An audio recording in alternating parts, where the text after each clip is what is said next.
Medidas de prevención en caso de sismos o terremotos. Verifica anticipadamente estanterías, paredes y áreas riesgosas e informa para su adecuación. Es muy importante que participes en los simulacros de evacuación. Cerciórate que en el kit de emergencia existan linternas y pitos. Durante el evento telúrico, recuerda que no debes correr, mantén la calma y no grites. Por ningún motivo utiliza el ascensor. Protégete junto a columnas o superficies que resistan la caída de objetos. Identifícalos con anterioridad. No te acerques a ventanas ni estanterías que representen peligro. Ubícate cerca de columnas, agachado y cubriendo lo mejor posible tu cabeza y cuello con las manos. Recuerda siempre que se presentarán réplicas y verifica objetos inestables para evitar más accidentes. Si te encuentras en la parte exterior, debes tener distancia de árboles y postes. Para la evacuación debes salir ordenadamente sin obstaculizar las escaleras o puertas de emergencia.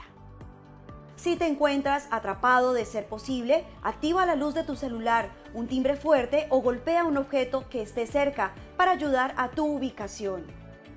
Es importante interrumpir los sistemas de energía y gas.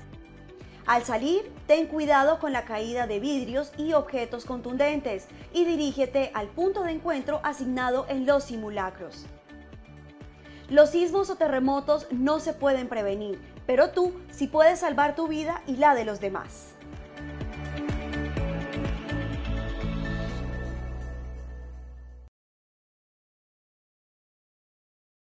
Muy buenos días para todos nuestros participantes. Les enviamos un cordial saludo desde Positiva Compañía de Seguros y Positiva Educa.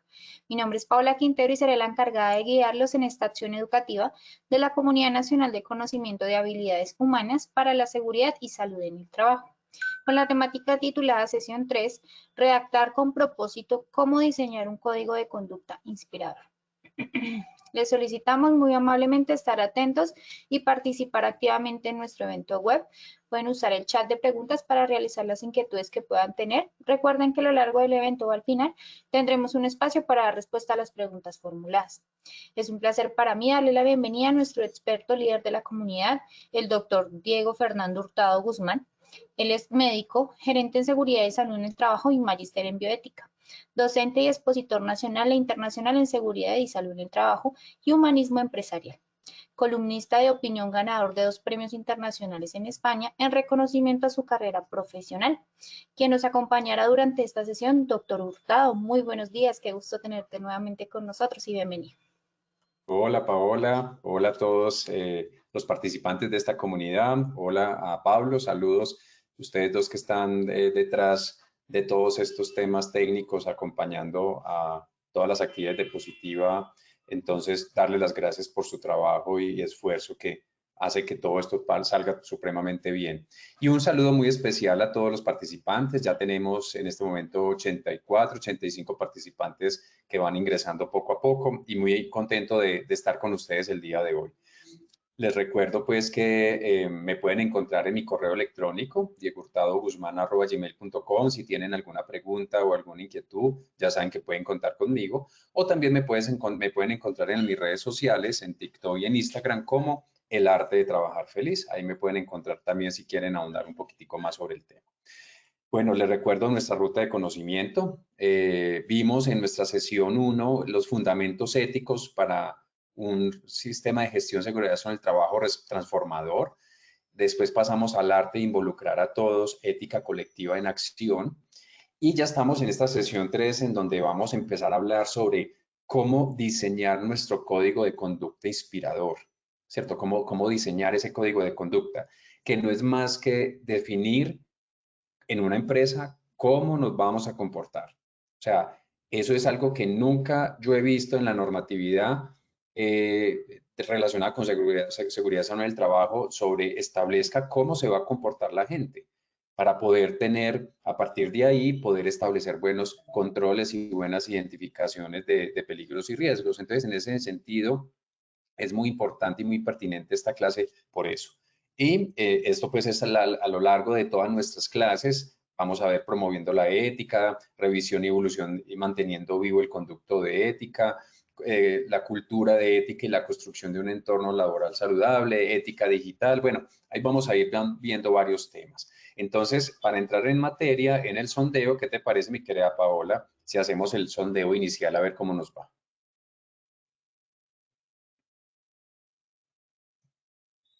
Claro que sí, doctor Hurtado. Iniciaremos con el sondeo. Les recordamos que realizamos 2 sondeos durante el evento, uno al inicio y el otro al final. El primero tiene como objetivo evaluar los conocimientos previos de los participantes y el segundo, medir lo aprendido. Iniciemos con la primera pregunta. ¿Qué hace un código de conducta sea real? ¿Qué hace que un código de conducta sea realmente efectivo en la práctica? A, que esté alineado con la normatividad vigente. B, que tenga sanciones claras para las faltas. C, que refleje la cultura vivida y no solo la deseada. D, que sea elaborado únicamente por expertos. E, que se firme al inicio del contrato. Daremos 15 segundos a nuestros asistentes para que respondan la opción que consideren correcta. Estos son los resultados de la primera pregunta. A, que esté alineado con la normatividad vigente, 52%. B, que tenga sanciones claras para las faltas, 11%. C, que refleje la cultura vivida y no solo la deseada, 30%. D, que sea elaborado únicamente por expertos, 2%. Y E, que se firme al inicio del contrato, 6%. Continuamos con nuestra segunda pregunta. ¿Cuál es el mayor riesgo al redactar un código sin participación colectiva? A, exceso de lenguaje técnico. B, dificultad para actualizarlo. C, baja apropiación y legitimidad. D, incluso de dilemas irrelevantes. E, redundancia con otras políticas. 15 segundos y conocemos resultados. Estos son los resultados. A, exceso de lenguaje técnico, 16%. B, dificultad para actualizarlo, 5%. C, baja apropiación y legitimidad, 60%. D, inclusión de dilemas irrelevantes, 7%. C, redundancia con otras políticas, 12%. Continuamos con nuestra tercera y última pregunta. ¿Qué error común se comete al usar el código como herramienta formativa? A, usarlo en inducciones. B, incorporar dilemas reales. C, promoverlo en cápsulas breves. D, integrarlo a comités éticos. E, usarlo como guía de reflexión. 15 segundos y conocemos resultados.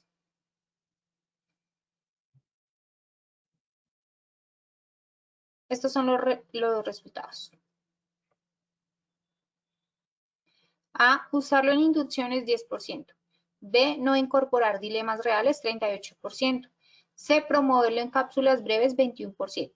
D, integrarlo a comités éticos, 6%. E, usarlo como guía de reflexión, 25%. Bueno, conociendo así los resultados de este sondeo inicial, le damos el paso a nuestro experto, el doctor Diego Hurtado. Gracias, Paola. Bueno, creo que tenemos un gran reto. Vamos a mirar cómo nos va en el sondeo final. Entonces, gracias, Paola, por presentarnos ese sondeo. Entonces, bueno, ya tenemos más de 100 participantes. Un saludo para todos. Ustedes saben que ustedes saben que esta comunidad es diferente a las demás en el sentido de que esta comunidad, pretendo yo con ella, mostrarles a ustedes como responsables de sistemas de gestión de que más importante que cumplir la norma es volvernos buenas personas, volvernos éticos para poder gestionar realmente la seguridad en el trabajo.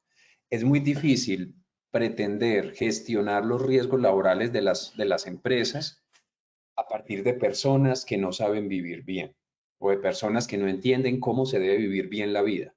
Y en ese orden de ideas yo puedo pensar, y hay literatura al respecto que indica cómo muchos de los accidentes de trabajo se hubieran podido prevenir y muchas de las enfermedades se hubieran podido prevenir si la gente realmente hiciera acciones tan sencillas como cuidado de sí, ¿cierto? Que eso lo vimos el año pasado. Y aquí les traje dos libritos, son muy interesantes, del mismo autor, se llama Arthur Schopenhauer, Este primer librito se llama El arte de conocerse a sí mismo. En este libro, El arte de conocerse a sí mismo, él da como unas pautas de cómo uno debe hacer una lucha permanente por uno conocerse primero a uno mismo, ¿cierto? Uno está muy pendiente de mostrarse para los demás, mostrarse para los jefes, mostrarse para los líderes, mostrarse para tener un ascenso, para ganar más dinero, y nosotros como que nos mostramos para eso, pero no con el propósito legítimo de conocerse uno más, que es lo primero que uno tiene que hacer. Esa es la primera batalla que cada ser humano tiene que tener con uno mismo, es conocerse uno. Es un libro muy pequeñito, lo pueden conseguir, lo pueden leer en esta Semana Santa que se viene. Y el otro libro también de Arthur Schopenhauer se llama El arte de ser feliz. En este libro, El arte de ser feliz, Schopenhauer también ofrece unas máximas que él considera deberíamos mejorar en esos aspectos para poder ser feliz y hacer de la vida un arte, ¿cierto? De hacer de la vida feliz un arte. Y después de haberles presentado estos libros de Arthur Schopenhauer, que se los recomiendo muy respetuosamente, quiero comenzar con esta frase: la ética empieza donde termina la vigilancia, ¿cierto? Si seguimos hablando de vigilancia, quiere decir que estamos hablando de normas. Y si hablamos de normas, no estamos hablando de ética. Eso, ojo, es algo muy difícil de confrontar porque nos estamos enfocando en la norma y la norma no tiene nada, usualmente nada que ver con la ética. Hay aspectos normativos que se invitan al comportamiento ético, pero generalmente las normas no son éticas. No por cumplir las normas soy ético, ojo con eso. Y el verdadero código de conducta no se impone, se inspira y no se lee, sino que se vive. Entonces ahí ya empezamos a pensar de que es muy importante tener un código de conducta que definamos en la empresa cómo nos vamos a comportar, y yo creo que el responsable del sistema de gestión es el que tiene que empezar a hablar en la empresa de la necesidad de tener un código de conducta o un código de ética, porque lamentablemente en las empresas, especialmente en las pequeñas y medianas empresas, no suele haber un código de conducta de cómo nos vamos a comportar. Entonces, en ese orden de ideas, ¿qué es un código de conductas? Entonces, más que normas, es un compromiso vivo que está latente ahí. Entonces, un código de conducta es una declaración escrita, o sea, se hace por escrito, de cuáles son los valores, cuáles son los principios y comportamientos que se espera de las personas en una empresa, tanto lo de los líderes como de la parte de todos los trabajadores. Y sirve, esa declaración sirve como una guía para tomar decisiones y para actuar en coherencia con esa cultura organizacional. Hay que tener en cuenta que un código de conducta no pretende ser un reglamento de sanción. Para eso están las leyes, ya suficientes sanciones y suficientes leyes tenemos, sino que es un documento que permite orientar a cómo deben actuar las personas en los diferentes contextos laborales, o dicho de otra manera, en los diferentes dilemas éticos que se nos presentan. Siempre, a cada minuto, tenemos un dilema ético. ¿Hago o no hago la verificación? ¿Escribo o no escribo el correo? ¿Redacto bien escrito el correo o no lo hago? ¿Llamo o no llamo? ¿Escribo, documento o no documento? O sea, siempre constantemente estamos ante un dilema ético, y la pregunta es, la empresa espera que de mí como trabajador yo tome las mejores decisiones frente a cada dilema. Pero la pregunta es, ¿la empresa me ha capacitado a mí para saber cómo responder o qué decisiones tomar frente a los diferentes casos? Eso es lo que no hacemos en las empresas, y de eso se trata esta clase, o de muchas de las clases que vamos a ver este año, que es sobre ese código de conducta. Entonces, 5 aspectos claves es que es un documento formal que recoge los principios éticos de la empresa. O sea, hay unas políticas, hay unos lineamientos, unos objetivos misionales, y con base a esos objetivos misionales se define cuál es el código de conducta, cuáles son esos principios, comportamientos que debemos tener para cumplir esas políticas organizacionales. Define claramente las conductas esperadas y las no aceptadas. O sea, en ese código de conducta se espera decir qué se espera de respuestas de la gente y qué no debe hacer la gente, ¿cierto? ¿Qué no debe hacer la gente? A mí nunca me han llamado a darme una capacitación sobre, en una empresa, cómo no debemos comportarnos, cómo no debemos relacionarnos o cómo no debemos tomar ciertas decisiones. Sirve como una brújula para todos los trabajadores saber cómo responder a las diferentes circunstancias. Promueve una cultura organizacional con coherencia y promueve decisiones conscientes frente a los dilemas reales que van ocurriendo. Entonces, en ese orden de ideas, ya sabiendo lo que es un código de conducta, porque yo lo prefiero llamar un código de conducta a un código de ética, porque lamentablemente en el mundo organizacional de hoy se cree que un código de ética es un código normativo, que es un código sancionatorio, y no es para nada eso. Es un código que pretende decirle a su gente, venga, en esta empresa, para cumplir nuestros lineamientos misionales, cómo nos debemos comportar frente a los diferentes dilemas que ocurren minuto a minuto por parte de los empleados y de los líderes. Eso es un código de conducta. Entonces, ¿qué acción yo propondría? Emprender en su empresa una definición clara y sencilla de un código de conducta contextualizada al sector, a su sector. Entonces, con esta clase, yo siendo responsable de un sistema de gestión de una empresa afiliada a Positiva RL, compañía de seguros, con esta diapositiva ya me queda una tareita que es, madre, perdónenme la expresión, es muy paisa, madre, tengo que empezar a hablar con mi equipo de la necesidad de definir un código de conducta, un código de comportamiento, cómo nos debemos comportar. Es como cuando a uno le invitan a unos 15, bueno, a uno ya a la edad mía, a mí ya no me invitan a 15, a mí ya me invitan a otras cosas. Digamos que nos van a invitar a un matrimonio. Listo. La primera pregunta que yo le hago a mi esposa cuando recibimos la tarjeta es, listo, ¿cuál es el código de vestimenta? O sea, dígame cómo debo ir vestido. ¿Cómo debo ir vestido? Eso es lo primero, para yo saber a qué me voy a tener y para ser coherente con la fiesta, porque si yo no voy a cumplir ese código, mejor no voy, porque no lo voy a cumplir, porque me están pidiendo que me comporte, que me vista de cierta manera. Entonces, de eso se trata un poco el código de conducta. Entonces, la ética no es una política, es un estilo de vida. Aquí Schopenhauer lo dice muy bien en esos dos libros. Ustedes y yo creemos, o yo por lo menos creía, como muchos de ustedes posiblemente lo creen actualmente, que la ética, que la filosofía es cumplir unas normas y la filosofía no es eso. La filosofía o la ética o las humanidades es aprender a vivir. O sea, ¿cómo debo vivir la vida? Para vivir bien, para tener una vida buena, ¿cierto? No para vivir como todos vivimos, de alguna manera, como socialmente la sociedad nos dice que debemos vivir, que no siempre es lo correcto. Entonces, en ese orden de ideas, es un estilo de vida, ¿cierto? Un código que no se vive, no sirve, ¿cierto? No sirve. Un código de conducta es como un papel ahí, como un programa de salud ocupacional, según la resolución 1016 del 89, ustedes la recordarán, que era el programa de salud ocupacional, que eso estaba ahí en el anaquel ahí del gerente. Eso no se hacía un ciclo PHBA, no se hacía una mejora continua. Entonces, la ética es una forma de vida, y como es una forma de vida, hay que establecerlo como una forma de vida en el trabajo. La ética en el trabajo no puede limitarse a lo que está escrito en un papel, sino que debe vivirse en la forma como se toman decisiones, se gestionan los conflictos, se cuida la vida y la dignidad de las personas, ¿cierto? Código bien diseñado lleva esos valores empresariales a las acciones cotidianas. Y aquí la palabra acciones cotidianas no me quedó bien resaltadita en otro color, está en azul, porque el código de conducta se refleja en las acciones cotidianas de la gente. La gente cómo habla, cómo se escriben, cómo se saludan, cómo se redactan los correos electrónicos, cómo se saludan las personas, cómo se hacen las reuniones, cómo se sacan conclusiones en las reuniones, cómo se tratan los líderes con los colaboradores o con los trabajadores, como prefieran. O sea, esas conductas, ahí está la ética.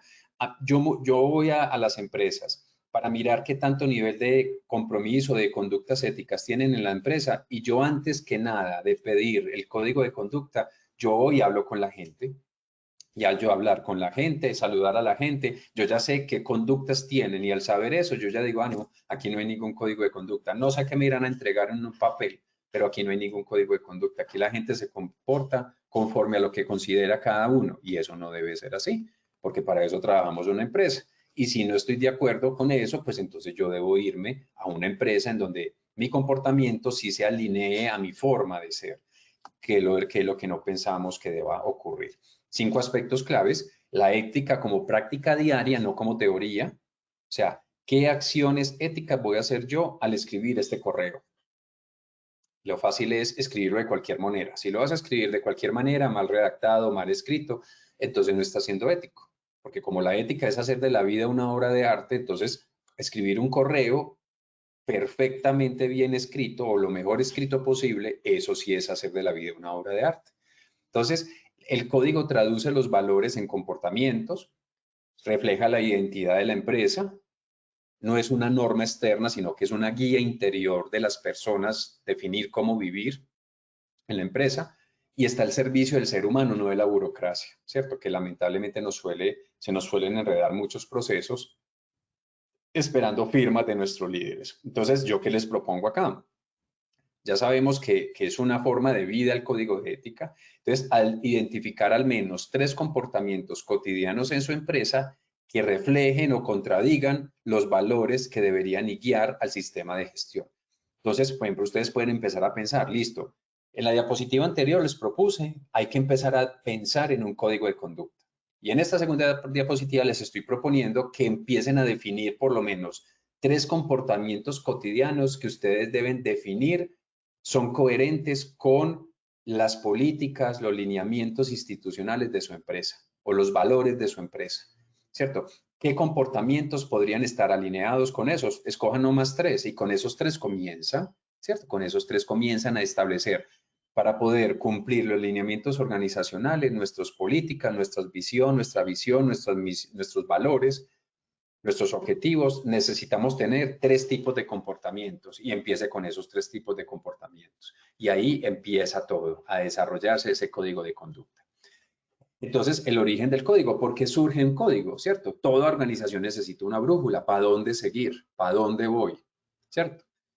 Entonces, en ese sentido, el código de conducta nace como una respuesta consciente a los vacíos éticos. Yo sé que todos ustedes que son líderes, que toman decisiones en sus empresas, se han visto en situaciones en que dijeron, pues madre, ¿por qué pasó esto?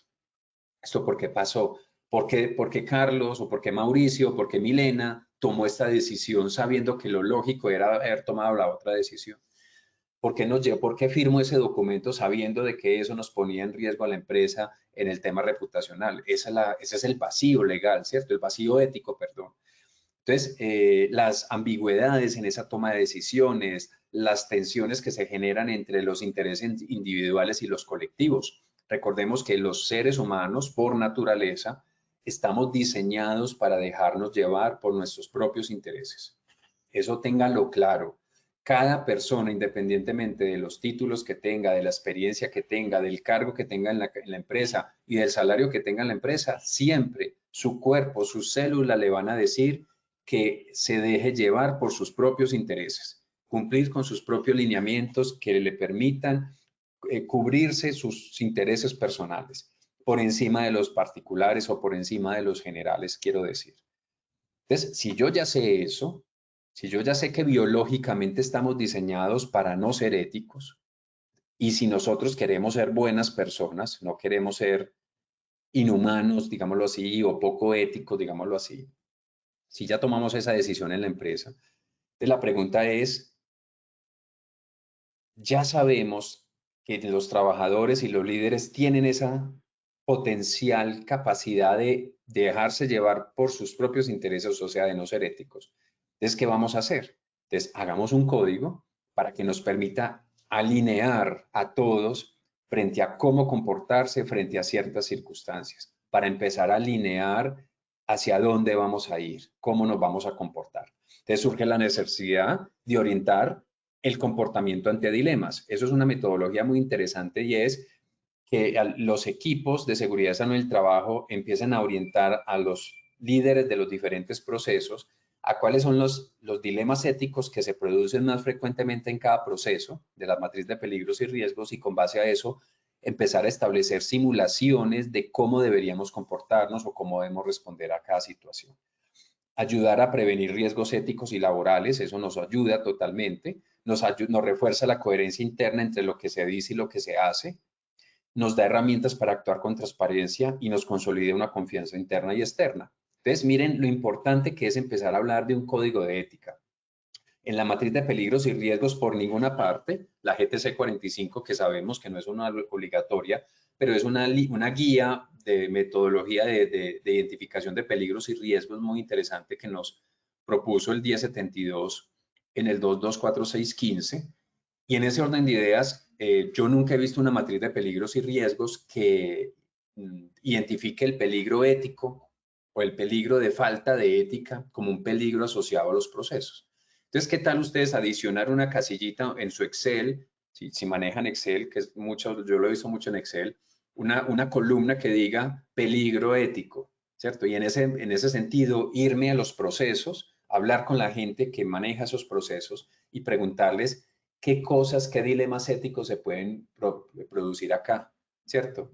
Qué situaciones difíciles que pongan en riesgo la dignidad de la persona, la confidencialidad de la persona o la confidencialidad de la empresa o muchos otros dilemas éticos pueden ocurrir en este proceso para que los empecemos a visualizar y empezar a hacer ese código de conducta. Entonces, en ese orden de ideas, yo les propongo hacer un diagnóstico de los dilemas más frecuentes que enfrenta el equipo de seguridad de salud en el trabajo y usarlos como base para redactar un borrador de conductas esperadas, ¿cierto? Por ejemplo, estamos en un proceso en una empresa de software que maneja inteligencia artificial y recopila datos de usuarios, ¿cierto? Entonces, estamos en una empresa de salud y estamos recopilando datos de los usuarios, de los pacientes, para poder empezar a hacer cruces de variables con esos datos y con la ayuda de la inteligencia artificial empezar a predecir y hacer una demanda inducida de quiénes son los próximos que se van a enfermar por diabetes. Y con base a eso yo lo utilizo. Eso es una herramienta muy interesante para poder prevenir que los pacientes se nos enfermen en el mundo de la salud, pero también lo podemos hacer en el mundo del trabajo. Podemos hacer exactamente lo mismo, usar metodologías de inteligencia artificial para eso. Para eso yo necesito los datos de los trabajadores. Entonces, uno de los dilemas éticos ahí en ese tipo de trabajo, en ese tipo de proceso es hasta qué punto los datos no van a ser utilizados para otros fines, ¿cierto? Para despedir pacientes, para despedir colegas, ¿cierto? O sea, la confidencialidad es un dilema ético que está ahí inmerso en ese proceso. Entonces, si ya lo identificamos, entonces, ¿cómo hacemos para comportarnos? ¿Qué actividades del día a día, qué comportamientos debemos tener frente a esa situación de que la persona le dé por ceder esos datos o vender esos datos o regalar esos datos a otras personas para que con esos datos se hagan otras cosas que no son para las que están diseñadas o planeadas? Entonces, si ya identificamos que eso puede ser un problema o un dilema ético, ¿qué acciones debemos hacer para evitar ese dilema ético? Entonces, aquí es importante indicar que no es un código de conducta, ¿cierto? Entonces, o sea, evitar escribir algo que nadie va a leer, ¿cierto? Porque ya sabemos que de por sí todo lo que sea ética, como que nos va a dar pereza. Si un documento dice neuro algo, ahí sí lo leemos. Pero si dice ética, ¿para qué? Si eso me va a poner a hacer más cosas y más trabajo. Entonces, como es un tema de modas también, existe la palabra neuroética y con neuroética sí tenemos muchos buenos niveles de asistencia a las actividades. Entonces, un error frecuente es confundir el código de conducta con un manual disciplinario, ¿cierto? Entonces, sabemos que un código de conducta no busca imponer, no busca hacer como uso de lenguajes burocráticos, no debe ser una lista abstracta de valores que nadie sabe cómo aplicar, ¿cierto? Entonces, aquí es muy importante que el código de conducta no sea asociado con temas de juicios o de prejuicios o de lineamientos éticos o de inspección, vigilancia y control, ni nada de eso. Entonces, no es un reglamento sancionador, no debe usarse como un adorno institucional, no sirve si está lleno de tecnicismos, debe ser escrito para todos los niveles culturales, debe ser como genérico, debemos ser como genéricos en la creación de esa guía, y no debe ser desconectada a la cultura propia de la empresa. O sea, vení, préstame tu código de ética, yo lo copio y lo pego y ahí ajusto los títulos y ya, con eso yo ya tengo un código de conducta. No, hay que hacerlo desde la base, con todos los trabajadores se hacen sus propios códigos de conducta. Entonces, yo que les programo, los planteo a ustedes, revisar si el código actual, si tienen en su empresa, se percibe como una herramienta de castigo o como una guía positiva. Lo más posible que ustedes van a estar pensando en este momento es, aquí no hay ni siquiera código, eso ni siquiera existe aquí en esta empresa. Entonces, como ustedes muy posiblemente están diciendo eso en este momento, entonces, ¿quién tiene la responsabilidad de sentar un pequeño documento que diga qué mínimos de comportamiento debemos tener para cumplir los objetivos misionales y los objetivos en seguridad en el trabajo? Ustedes los responsables del sistema de gestión. Porque si ustedes no lo hacen, ¿quién más lo va a hacer? Van a esperar a que gestión humana lo haga. Y si gestión humana no lo hace, entonces ¿quién? Van a esperar a que el gerente lo haga, el gerente de la empresa. ¿De acuerdo? Entonces, ustedes son las personas en la empresa, los responsables del sistema de gestión de las empresas afiliadas a Positiva, son las personas que deberían demostrar más cómo se debe vivir bien la vida. Porque ustedes se supone que ustedes son los responsables del sistema de gestión. Se supone que ustedes son los responsables de la protección de la vida, la seguridad y la salud de los trabajadores. Y para poder llevar ustedes eso a los trabajadores, pues tienen que ser coherentes, ¿cierto? No pueden pretender que un cardiólogo me diga a mí, obeso, un cardiólogo obeso y que fuma, me diga a mí que tengo que hacer dieta y que tengo que fumar, cuando él está obeso y es fumador, ¿cierto? Entonces, si ustedes son los que protegen a la gente, ustedes son los que más deben hacer alarde de cómo se debe vivir bien la vida. En ese orden de ideas, un código es claro, es accesible, está alineado con el propósito y los valores de la empresa y no debe ser demasiado extenso, pero sí debe abarcar lo esencial. Yo conozco códigos de 5 páginas, conozco códigos de 30 páginas. Yo aquí al final en la bibliografía les dejo algunos códigos de conducta para que los identifiquen y tomen algunos ejemplos. Y ahí van a ver códigos extensos, códigos no tan extensos. Todo depende de su tipo de empresa, ¿cierto? Entonces debe estar escrito en un lenguaje directo y humano, pensado para que cualquier trabajador lo comprenda y lo aplique, ¿cierto? Entonces es muy importante esa claridad, ese corazón en ese código y esa coherencia. Y debe haber unos aspectos claros, que sea un lenguaje claro, sin ambigüedades, relevante a todos los niveles jerárquicos, ligado con los objetivos estratégicos de la empresa y de seguridad salud del trabajo, con ejemplos que conectan con la realidad. Hay códigos muy interesantes desde donde ponen ejemplos de dilemas éticos para que sepa el trabajador cómo enfrentarse a ese dilema ético y que sea flexible para revisarse y actualizarse, no para que sea ahí guardado en los anaqueles, digámoslo así, en los anaqueles del líder o del gerente de la empresa. Bueno, ya tenemos 178 participantes, entonces un saludo para las personas que se han venido agregando aquí al curso. Entonces, ¿qué acción les propongo? Comparar el código vigente con estos 5 criterios y generar propuestas de mejoras concretas con su equipo. Obviamente, esto aplica para las empresas que ya tienen su código de conducta, pero las empresas que no lo tienen, pues el reto aquí no es comparar, sino el reto aquí es iniciar en la construcción de un código de conducta.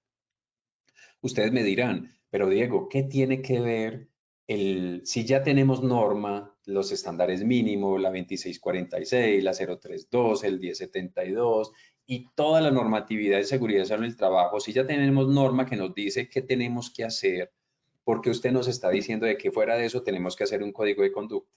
Les recuerdo, la norma en ninguna parte en seguridad en el trabajo nos dice que debemos tener normas que debemos tener un código de conducta. Pero, ¿qué es lo que está pasando? Que estamos identificando a lo largo de tantos años de seguridad en el trabajo en nuestro país y que hemos tenido avances importantes.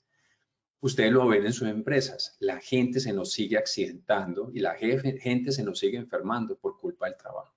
Y peor aún, la gente se nos sigue muriendo en el trabajo por hacer su trabajo.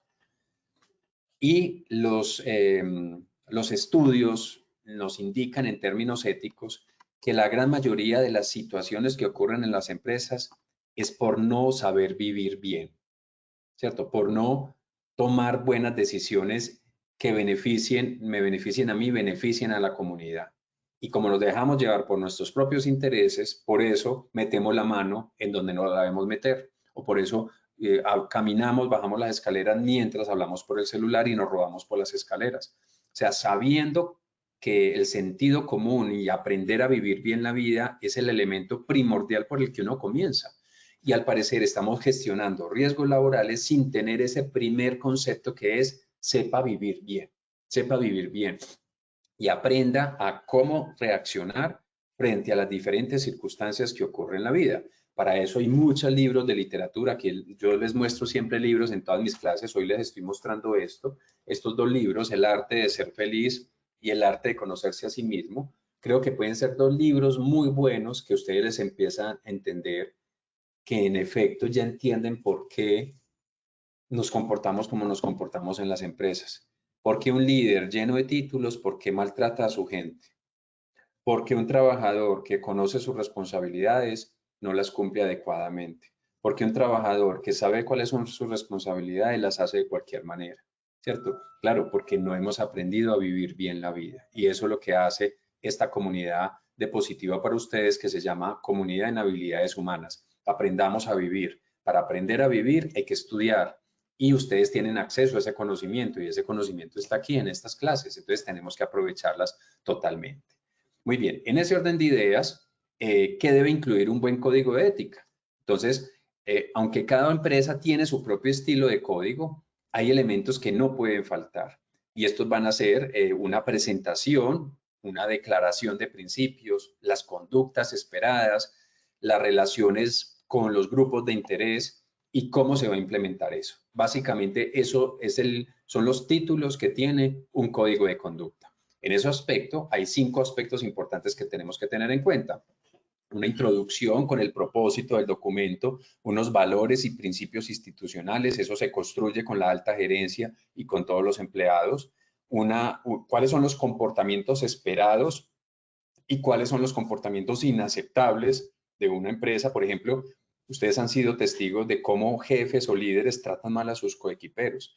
Pues eso es una conducta inaceptable y eso se debe establecer en el manual en el código de conducta. Cómo un líder se comunica con su gente, qué palabras se utilizan, no se levanta la voz, o sea, de tal manera que todos tengamos claro cómo nos debemos comportar. Y mecanismos de reporte, consulta y actualización. Es muy importante, en el mundo de la ética es muy importante el reporte, o sea, reportar cuando alguien se está manejando mal, ¿cierto? Entonces alguien de ustedes dirá, pues mejor dicho, ustedes les encanta pues ser chismosos. Sí, o sea, en el mundo de la ética empresarial, en el mundo de la ética en la seguridad social del trabajo, es clarísimo que todos los empleados y líderes conocen el procedimiento para determinar anónimamente cuando alguien se está comportando mal por fuera del código de ética, ¿cierto? Pero es que no hay ningún código de ética o no hay ningún código de conducta. Ah, entonces, ¿con base a qué vamos a decir que alguno me habló mal? ¿Con base a qué? ¿De acuerdo? Entonces, por eso es ahí donde se empiezan a caer todos los procesos en los comités de convivencia laboral, en los temas de gestión del riesgo psicosocial, en un estrés postraumático, en un suicidio en la empresa. Si no tienen un código de conducta, no tienen la empresa cómo defenderse frente a que es las condiciones o los comportamientos esperados de los líderes frente a los colaboradores que facilitaron que un colaborador llegara a una situación de suicidio. Entonces, miren lo importante de establecer cómo nos vamos a comportar. Es como cuando yo recibo gente en mi casa, amigos y amigos especiales, que yo invito pocos amigos a mi casa, pero cuando los invito, de alguna manera yo les digo a ellos cómo nos debemos comportar en la casa, ¿cierto? O sea, deberíamos hacer eso en nuestras casas laborales, perdón, en nuestras labores en casa. Y es cómo nos debemos comportar cuando vamos a visitar a alguien, ¿cierto? ¿Cómo me debo comportar cuando voy a visitar a una empresa, cuando voy a ir a una empresa? ¿Cierto? A uno le deberían inculcar, vea, en esta empresa nos saludamos así, y en esta empresa hablamos así, y en esta empresa nos comunicamos de esta manera.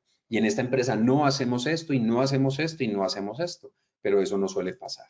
Entonces aquí, diseñar un índice tentativo para su propio código basado en estos 5 bloques esenciales. Entonces, lo que yo les propongo, empiezan a pensar en la necesidad de hacer un código, empiezan a pensar en cuáles son los 3 comportamientos que son más importantes a la hora de permitir el cumplimiento de esos objetivos misionales. Establezcan el inicio de la creación del código, y ese código hágalo con base a esta diapositiva, en donde tiene una introducción, unos valores, unos comportamientos, unas relaciones con los clientes y unos mecanismos de reporte. Y así vamos paso a paso como a ir pensando. Esta clase no tiene por objeto que hagan el código, sino que empiecen a pensar en que existe un código, en que debemos establecer unos comportamientos y que debemos establecer unos procedimientos de reporte, consulta y actualización. Muy bien. Y escribir ese código usando un lenguaje claro, evitar un tono autoritario, ser narrativo y no normativo, incluir ejemplos que conecten con la vida real y transmitir confianza en lugar de temor.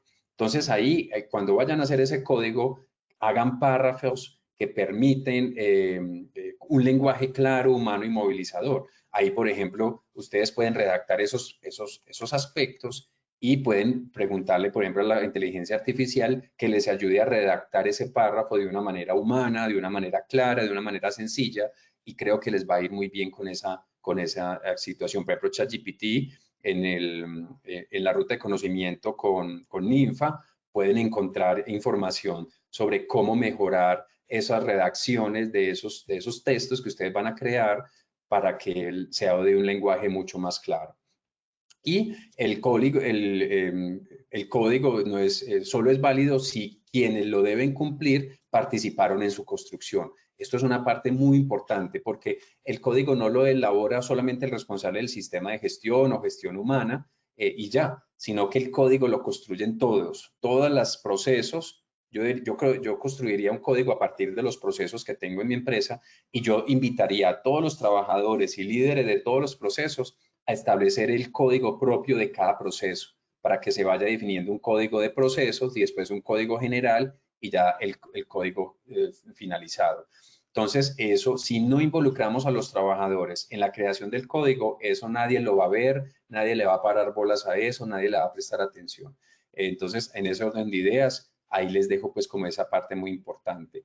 Tenemos en este momento a 180 participantes. Un saludo para las personas que han ingresado. Entonces, recoger percepciones de todos los niveles, construirlo en equipo, validar los contenidos antes de publicarlo, incluir el lenguaje que represente a todos, generar orgullo por haber contribuido a eso, ¿cierto? Hagan una actividad pequeña, feliciten a las personas que aportaron, o sea, es sentido común, y si ustedes aplican sentido común para que todos se sientan bien, ahí estamos siendo éticos. La ética no es, la empresa es ética, sí, vean, miren nuestro código de conducta ético. No, la empresa es ética. Mire cómo saluda la primera persona que te saluda en la empresa, que normalmente suele ser del área de portería. Yo he ido a hacer capacitaciones en las empresas y hacer capacitaciones en ética en las empresas. Y yo con solo ver cómo me saluda en la portería la persona responsable de la vigilancia, yo con eso yo ya sé, ah, no, aquí no hay ningún código de ética. O lo tienen, pero lo tienen archivado, porque este señor o esta señora ni 5 de idea tiene de cómo se debe comportar, de cómo se debe saludar a una persona de afuera que viene a la empresa a hacer alguna actividad, alguna capacitación. Y eso nos pasa con mucha frecuencia. Entonces, convocar una mesa de trabajo con trabajadores de las diferentes áreas para construir cada sección de ese código de ético. Lo que yo les propongo, créanlo por procesos, ¿cierto? Incluyanlo en sus matrices de peligros y riesgos y eso les va a hacer ver que ustedes identifican como peligro de un proceso la ética, la falta de ética, digámoslo así. Entonces ahí es un tema muy interesante que yo les estoy proponiendo. Y ya para ir terminando, entonces, la cultura y el código deben ir de la mano, ¿cierto? El código debe reflejar la cultura vigente de la empresa, identificar las incoherencias para corregirlas, usar el código como referencia en decisiones difíciles, ¿cierto? Muchas veces uno está haciendo una propuesta y dice, ¿yo qué hago? ¿Yo qué hago acá? No sé no sé qué decisión tomar. ¿Será que le cobro esto por este proyecto? ¿O será, pero si le cobro menos, entonces de pronto, o sea, empieza uno a tener como dilemas éticos que uno no sabe qué hacer porque como siempre quiero beneficiarme yo, solo yo, primero yo, segundo yo y tercero yo, y es muy difícil permitir que todos ganemos porque en los negocios éticos son los negocios en los que todos ganamos. Lamentablemente en el mundo empresarial de muchas empresas, el mundo empresarial es, el buen negocio es en el que solo yo gano y el otro pierde. En el mundo de la ética de los negocios, todos ganamos, ¿de acuerdo? Entonces, es muy importante que piensen en esos aspectos. Y hay que hacer un proceso de formación y apropiación del código, de tal manera que hagamos procesos de inducción, hacer talleres, promover debates éticos en grupos de trabajo, crear cápsulas formativas continuas, es decir, empezarle a educar a la gente, a los que lo crearon, a los que lo están creando, a los que ya lo crearon y a los que ingresan en la empresa, un código de éticas siempre lo tengan presente, que es el modus operandi de comportamiento en esta organización. Entonces, ya para terminar, creamos una evaluación de esos códigos cada año, cada 2 años, cada vez lo que ustedes lo consideren según su propia empresa, y generar retroalimentaciones, detectar vacíos, usarlo como insumo en auditorías de clima ético y permitir actualizaciones sin burocracia. Entonces, en ese orden de ideas, creo que el código de ética puede ser un buen comienzo para ustedes empezar a determinar por qué se les siguen enfermando los trabajadores allí. Yo creo que eso, meterlo en sus matrices de peligros y riesgos, en sus procesos, al peligro de falta de ética en el proceso como un peligro, creo que les puede hacer llevar a generar controles que mitiguen ese tipo de comportamientos. Y uno de los principales controles es la creación del código de ética y su diseño, su implementación, su capacitación, su mejora continua. Yo creo que eso nos puede llevar a mucho aspecto. Para terminar, el mejor código se inscribe con el ejemplo y no basta con tener un código, hay que vivirlo, encarnarlo y enseñarlo todos los días. Como les decía yo ahorita, que cuando ustedes vean al responsable del sistema de gestión, que la gente los vea a ustedes y digan, vea, ahí va el responsable del sistema de gestión, mírelo. Esa persona, mírelo cómo se comporta, mírelo cómo habla, mírelo cómo escribe, mírelo cómo saluda. O sea, esa persona, ese líder de seguridad en el trabajo, se le nota por encima que hace de su vida una obra de arte. Aquí les presento la bibliografía. Guillén es el libro de ética en las organizaciones construyendo confianzas, y el libro de Vieira que es sobre el código de ética, mucho más que buenas intenciones. Yo creo que esos 2 libros pueden empezarlo, sobre todo el de código de ética, pueden empezarlo a verlo a modo de libro, porque da los lineamientos, las puntadas de cómo se hace el código, cómo se hace la introducción, cómo se hacen los procedimientos, cómo se hace todo. Y acá les dejo unos códigos de ética en los enlaces para que ustedes puedan determinar, profundizar un poco más de eso. Recuerden, pueden seguirme en mis redes sociales como El Arte de Trabajar Feliz, en Instagram, en TikTok, me pueden visitar en mi página web, y esto pues de manera complementaria, pero ya saben que aquí en Positiva tenemos toda una comunidad para ustedes de habilidades humanas en las que enseñamos este tipo de cosas. Listo, mi querida Paola, un abrazo para todos. Espero pues que tengan preguntas. No sé, mi querida Paola, si tenemos preguntas antes de ir a evaluarnos. Sí, señor. Tenemos una, la realiza Fabiola Giraldo. Las personas, ¿cómo se consiguen esos códigos? Yo nunca he oído hablar de estos códigos, profe. Claro, Fabiola, gracias. Por supuesto, yo les decía ahora que muy posiblemente en su empresa no existan códigos de ética. Los códigos de ética están en las empresas que quieren ser mejores. Empecemos por ahí. Una empresa que solo quiere cumplir la norma y vender mucho y ganar mucho dinero a partir del esfuerzo de los trabajadores, y solamente buscan medio cumplir la norma para que no los sancionen, ahí en esas empresas no hay códigos de ética. Pues no suele haber códigos de ética. Ojo que no puedo ser aquí como muy tajante en la respuesta. Pero si su empresa es una empresa que quieren ganar dinero, que eso no tiene nada de malo, que quieren ganar dinero, pero quieren también trabajadores que estén bien, que estén contentos, que estén felices en lo más posible, en esas empresas sí suele haber códigos de ética. O también puede haber empresas que quieran hacerlo bien, pero pues nadie les habló de ningún código de ética. Para eso estamos acá en esta clase, para que usted sepa, mi querida Fabiola, que si su empresa es una empresa con apertura a este tipo de cosas, es una empresa que va a llegar muy lejos, porque las estadísticas indican que las empresas que tienen códigos de ética son las empresas que menos suelen sancionar en términos jurídicos o en procesos legales. ¿cierto? Hay mucha evidencia científica que dice que las empresas que empiezan o comandan códigos de ética son las empresas que menos sancionan jurídicamente. Entonces, en ese orden de ideas, mi querida Fabiola, es cierto, en la realidad colombiana los códigos de ética no suelen existir, las hay.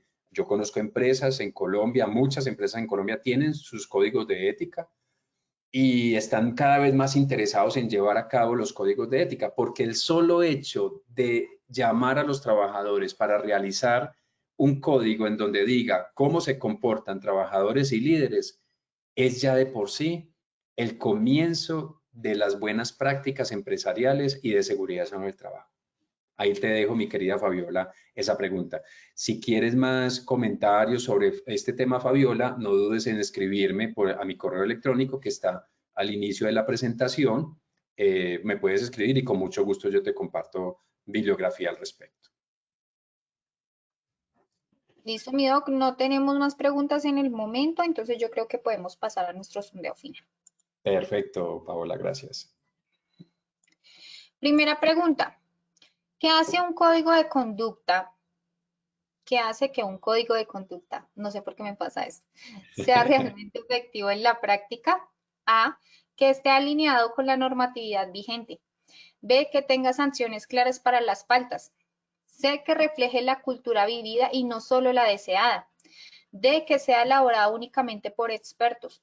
E, que se firme al inicio del contrato. 15 segundos para conocer los resultados de esta primera pregunta. Estos son los resultados de la primera pregunta.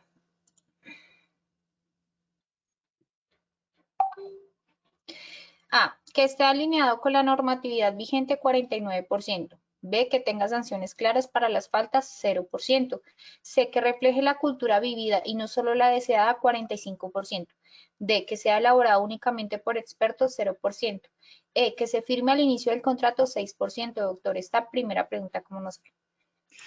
Paola, muy buena esa respuesta. ¿Por qué? Porque no estuvo totalmente correcta. La respuesta correcta es la C, que refleje la cultura vivida y no solo la deseada. En la primer sondeo estamos en el 30% y subimos casi al 50%. Sin embargo, el otro casi 50% se fue con la A, que esté alineado con la normatividad vigente. Y ahí hay una trampa, mi querida Paola, y a todos los participantes, 176 participantes. Recordemos que yo al inicio de la clase les dije que la ética no son las normas. O sea, la ética siempre, aquí están las normas y aquí está la ética. Siempre un comportamiento ético será mejor que un comportamiento normativo, digámoslo así. Pero como somos tan llevados de nuestro parecer, a duras penas y cumplimos la ley, es más difícil todavía cumplir lineamientos éticos. La única forma de cumplir lineamientos éticos es haciendo un código de ética y definiendo cómo nos vamos a comportar. En ese orden de ideas, las personas que respondieron la A, de que era cumplir con lineamientos, normatividad vigente, que está alineado con la normatividad vigente, no es correcto porque ya sabemos que las normas no están por encima de la ética. Entonces, en ese orden de ideas, mi querida Paola, la respuesta correcta es que refleje la cultura vivida y no solo la deseada, que mejoramos del 30 al 50, pero bueno, los que me anotaron la normatividad vigente ya saben que la norma no tiene nada que ver con la ética, pues por lo general. Listo, doctor. Muchas gracias por tu retroalimentación. Continuamos con nuestra segunda pregunta. ¿Cuál es el mayor riesgo a redactar un código sin participación colectiva? A, exceso de lenguaje técnico. B, dificultad para actualizarlo. C, baja apropiación y legitimidad.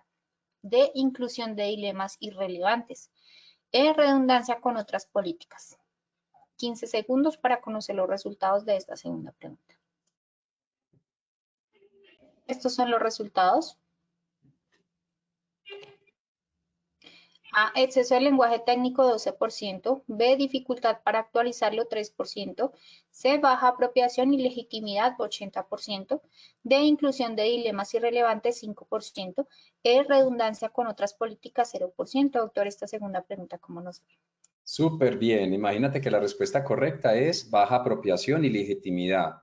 Y del 60% pasamos al 80%. Entonces, en ese orden de ideas, mejoramos muchísimo las respuestas. Claro, el mayor riesgo de redactar un código de conducta sin participación colectiva es que la gente no lo apropie. Si a mí no me involucran, yo no me apropio de eso. Es un documento más que me obligan a cumplir, pero yo no me apropio de él.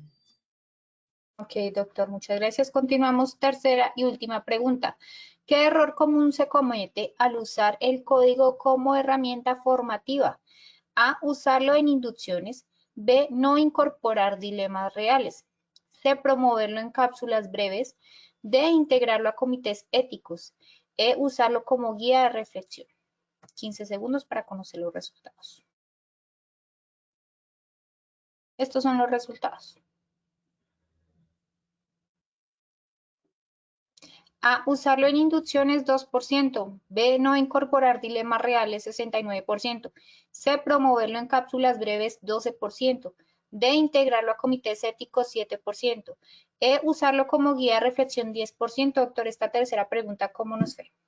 Paulita, súper bien. Pues la respuesta correcta es la B, no incorporar dilemas reales. Pasamos del 38% al casi el 70%. En ese orden de ideas, la mejora fue notable y creo que cumplimos los objetivos, mi querida Paola. Doctor Hurtado, pues muchas gracias por compartir con nosotros esta valiosa sesión. Nos vemos en futuras oportunidades.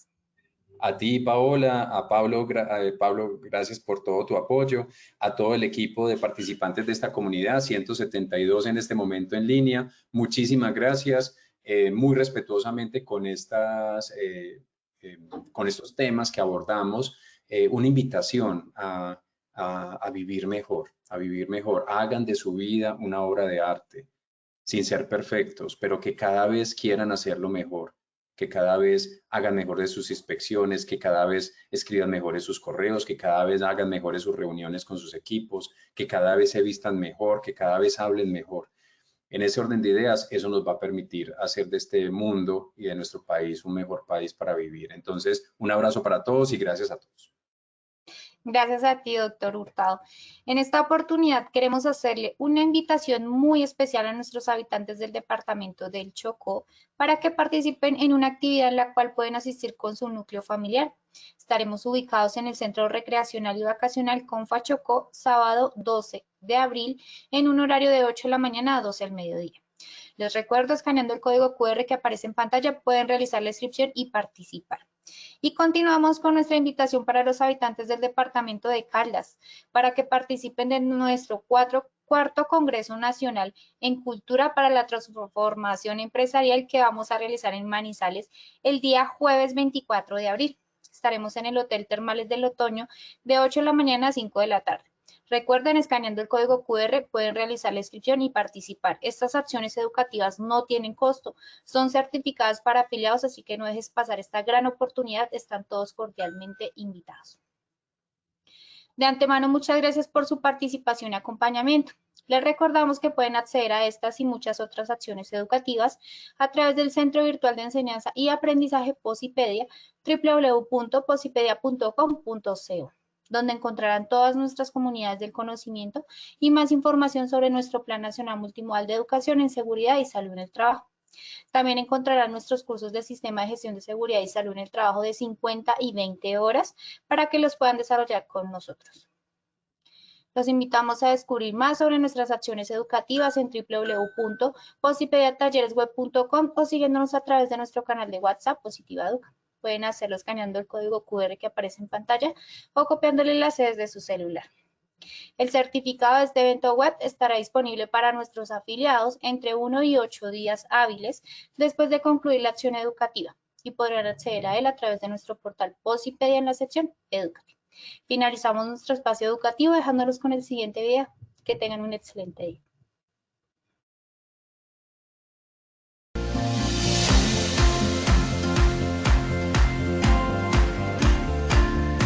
Para Positiva es un gusto y para mí un honor darles a ustedes la bienvenida, generar este espacio en el que vamos a celebrar el segundo Congreso Tolima Más Positiva 2023. Tuvimos unos excelentes expositores, tuvimos una inmersión en educación de seguridad y salud en el trabajo. Gracias Positiva Educa por esta gestión tan importante en generar promoción a la salud, prevención de los accidentes de trabajo y educación para nuestros trabajadores tolimenses. ¿Cómo estamos dejando a Tolima? Muy contento de haber participado y de tener un conocimiento más claro sobre lo que le podemos brindar a los trabajadores en todos los puntos que nos encontremos de trabajo. El evento estuvo a otro nivel, donde nos salimos de lo técnico, de lo normal, de lo que siempre recibes en una capacitación y donde se enfocaron más en el ser. Hoy aprendimos todo lo que tenía la plataforma de Posipedia, toda la inteligencia artificial y también las herramientas que podemos utilizar a partir de toda la plataforma de Positiva.